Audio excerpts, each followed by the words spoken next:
Lacey, thanks so much. There is help available today for people who might be struggling financially due to the pandemic. News 9's Tevis Hill is live at the Rental Assistance Application Station in Northwest OKC with how you can get help on rental payments. Tevis? Rob and Lacey, good morning. Renters can find help here at the Chelsea Manor Apartments. This is right near Northwest 63rd and Meridian. They're going to have stations set up to help those with their paperwork. We have an online application that's available 24 hours a day, 7 days a week. But for some people that may not have internet access at their home, or if they're needing some assistance with the application process for a variety of reasons, then they can go to this application station. COVID-19 has caused a lot of stress as people try to make ends meet.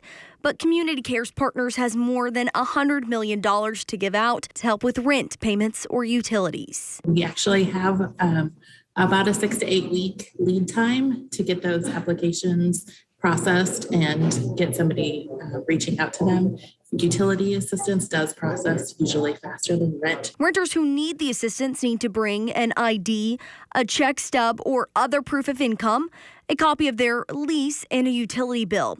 They can use the money to help pay back rent since March of 2020 and also pay forward up to 3 months. As for utilities, they can help with water, gas, and electric. The need has been continual and ongoing.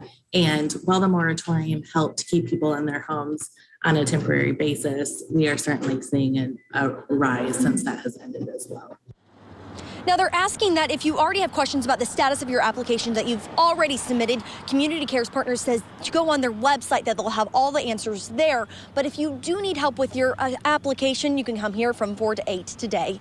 In Oklahoma City, Tevis Hillis, Oklahoma Zone News 9.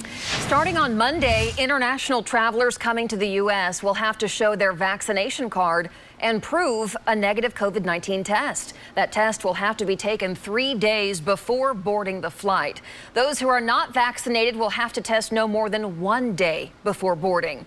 All passengers will also be screened by individual airlines before boarding for contact tracing. Governor Kevin Stitt is asking the Department of Defense to suspend its COVID-19 vaccine mandate for the Oklahoma National Guard members. In a letter to the Secretary of Defense, he says that this move is irresponsible and could potentially limit the number of people to respond to emergencies.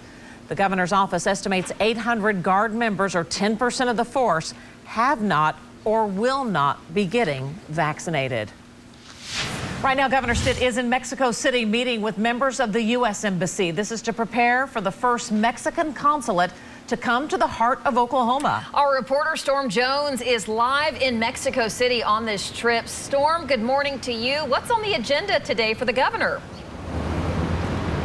Yeah, good morning, Robin and Lacey. 1,300 miles south of Oklahoma City, here in Mexico City. Just a few minutes ago, Governor Kevin Stitt walked into that meeting with U.S. Embassy officials. Now, the point of the meeting this morning is to discuss the coming consulate, the consulate that was promised to the state of Oklahoma last week. The governor told me last night that he believes this meeting today will seal the deal and put these plans for a Mexican consulate in Oklahoma City now in concrete. And Storm, let's ask you how the consulate will benefit people in Oklahoma. Well, the folks I've talked with in Oklahoma City in the Hispanic community are really excited about the promise of this consulate. Currently, to get ID, passports, financial and legal documents from the state of Mexico, the country of Mexico, Mexican residents in Oklahoma City have to drive to Little Rock.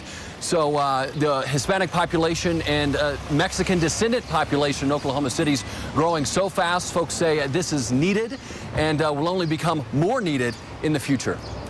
We know the governor also met yesterday with executives in the energy industry. How did that conversation go?